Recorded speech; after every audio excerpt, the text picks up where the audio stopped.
Hi Virgo, welcome. And this is your reading. Be open-minded po, hindi po halos lahat makaka-resonate.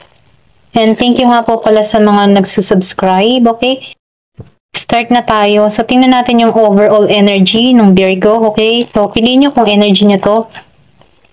Kasi marami kayong Virgo. So, tingnan natin yung overall challenge, past and present, and advice para sa'yo, okay? Give me the message for Virgo. Ano yung overall energy ni Virgo? Challenge, nangyari sa past and present, at advice sa'yo. Ayan.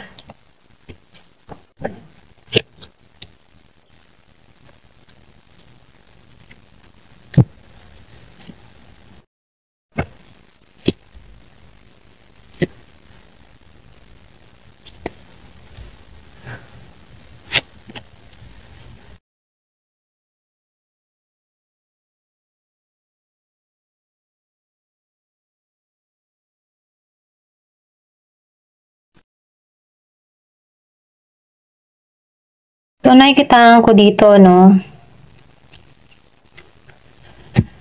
Yung iba sa inyo, overall energy mo, parang malungkot ka dito, okay? Nakakaramdam ka ng lungkot dito, okay?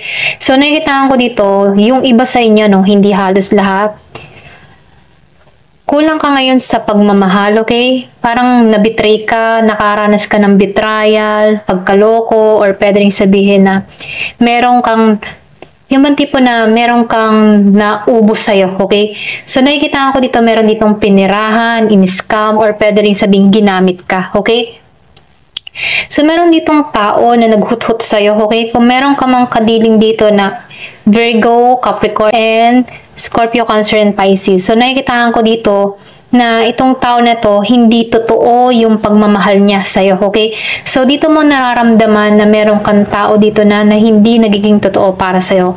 And then, yung iba naman sa inyo, nakikitaan ko dito, kinakapos ka, okay? Kinakapos ka sa budget, okay? Lalo-lalo na sa mga pantustos mo sa pang-araw-araw, kinukulang ka, okay? Pwede rin sabihin, kinukulang yung kita mo, matumal ang benta, or pwede rin sabihin na parang hindi pa sapat, okay? Yung mga kinikita mo. Kumbaga, kahit may ipon ka dito, nadudukot at nadudukot mo pa rin ito, okay?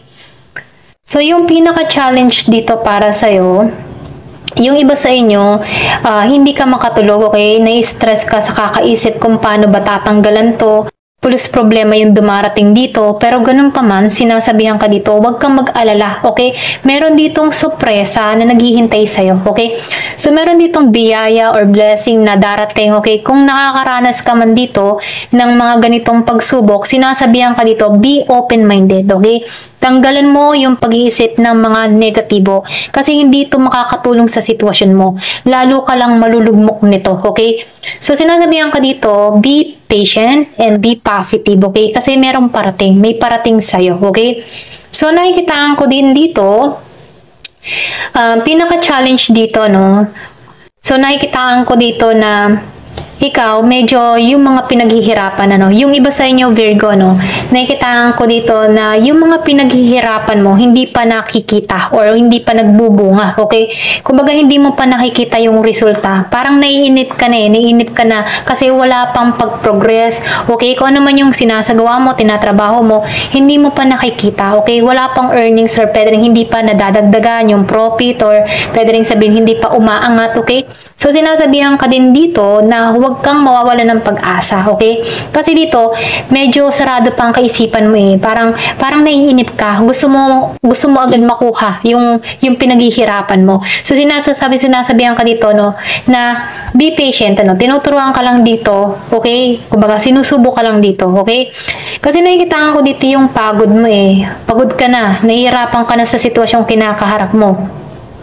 So, nakikitaan ko dito na gusto mo nang sumuko, okay? Pero ganun pa man, sinasabihan ka dito, huwag kang susuko, malapit ka na eh. Malapit mo nang matagpuan or malapit mo nang makamit or malapit na maging makatotohanan tong hinihiling mo, okay? So, sinasabihan ka dito, magpatuloy ka lang, okay? Sa ginagawa mo, huwag kang susuko, okay? Kasi nakikitaan ko dito, matatapos na, makakahinga ka ng maluwag, okay? Matatapos na tong mga problema na kinakaharap mo, okay? So dito, no, nakikitaan ko dito yung justice. Kung ikaw man ay umaasam dito ng hustisya, okay? Kung merong mga masasakit na nangyari sa iyo sa past, kung naloko ka man dito, okay? Kasi meron ako nakikita ditong betrayal in the past, okay?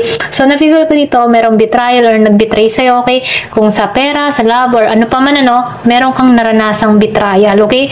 Pero ganun pa man, just to serve, okay? Justice serve you, okay? Kung baga nakikitaan ko dito, si Justice na yung kikilos para sa'yo, okay? So nakikitaan ko din dito, makakat mo to matatanggalan mo to. Matatanggalan mo tong mga problema, pilit kang kinukulong, okay? Kumbaga, ini-stuck okay? Kumbaga, ayaw kang makaalis sa ganitong emotion, sa iyong nararamdaman, okay? So, sinasabihan ka dito, kailangan mong maging malinaw yung kaisipan mo, okay? Kasi nakikitaan ko dito, merong transformation na mangyayari sa'yo. May pagbabago na mangyayari sa'yo. May bagong simula na mangyayari sa'yo, okay? So, binibigyan ka dito ng talino, okay? Ito yung challenge, at ito yung situation or advice para sa'yo, okay?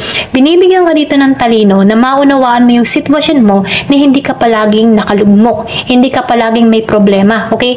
So, nakikitaan ko dito, itong mga problemang kinakaharap mo, maaalisan mo to. Magkakaroon ka dito ng bagong idea, may transformation, or pwede rin sabihin, bagong paniniwala para umusad ang buhay mo, okay? Ito lang yung nakikita ko. So, tingnan natin yung advice sa'yo. Give me the message.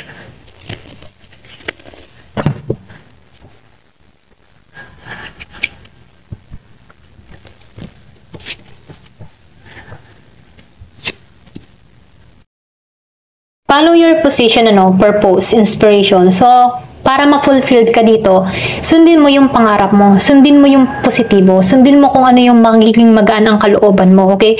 So, sinasabihan ko din dito na iwasan mo mag-stress, okay?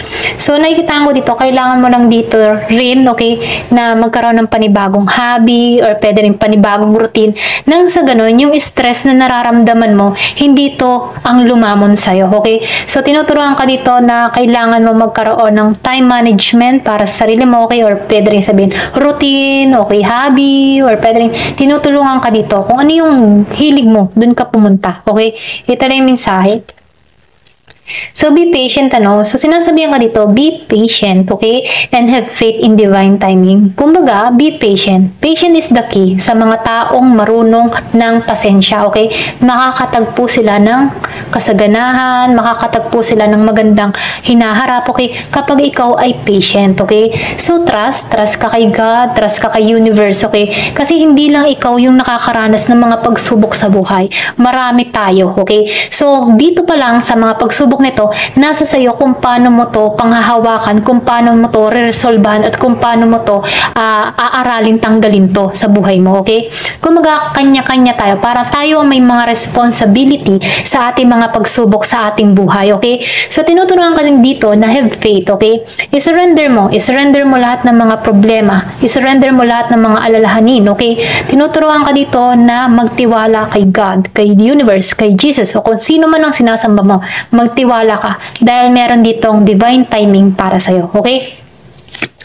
So, meron ditong practice compassion. So, ikaw rin yung makakatulong dito, Kailangan mong maintindihan, maunawaan, okay? Kasi nakikitaan ko dito, meron ditong mga tao na parang nawawala na ng pag-asa, okay? Or pwede rin sabihin na nalulungkot siya sa mga nangyayari sa buhay niya, okay? So, sinasabihan ka dito, be kind to yourself, okay? Hindi ikaw lang ang nalulungkot, hindi lang ikaw yung nagkakaproblema. Marami, okay? Maraming tao na nagkakaroon ng kanya-kanyang problema pero hindi sila sumusuko. So, ang rules mo dito, kailangan mo dito gampanan, okay? Or pwede sabihin, kailangan mong gumawa ng paraan para malisan to, okay? Kailangan mong maunawaan ang sitwasyong kinakaharap mo ay kaya mong maalisan to, okay? Hindi man ito pagkakalob sa'yo kung hindi mo to kayang alisan, okay?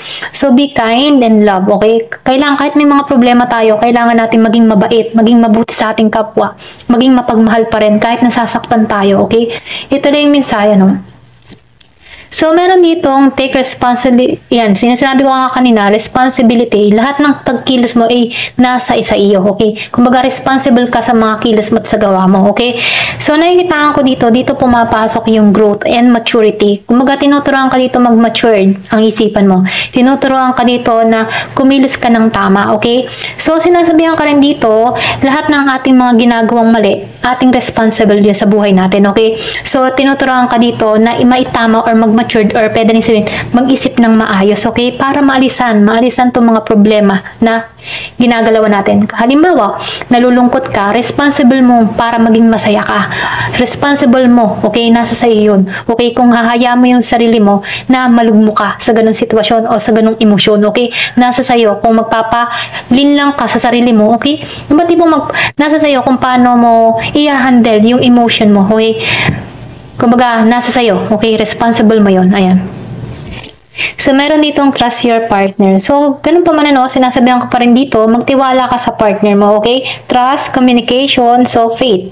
Kumbaga, kailangan lang dito, kung medyo nagtatampuhan kayo ng iyong kapartner, kailangan lang dyan ay yung tamang usap, okay? Mag-usap kayo ng maayos, okay? Or pwede rin sinasabihan ka dito na magtiwala, okay? Kailangan syempre, para magkaroon kayo ng magandang samahan, ay kailangan ng magandang usapan, okay? Ito rin misay, ayan. Thank you for watching. Love and peace.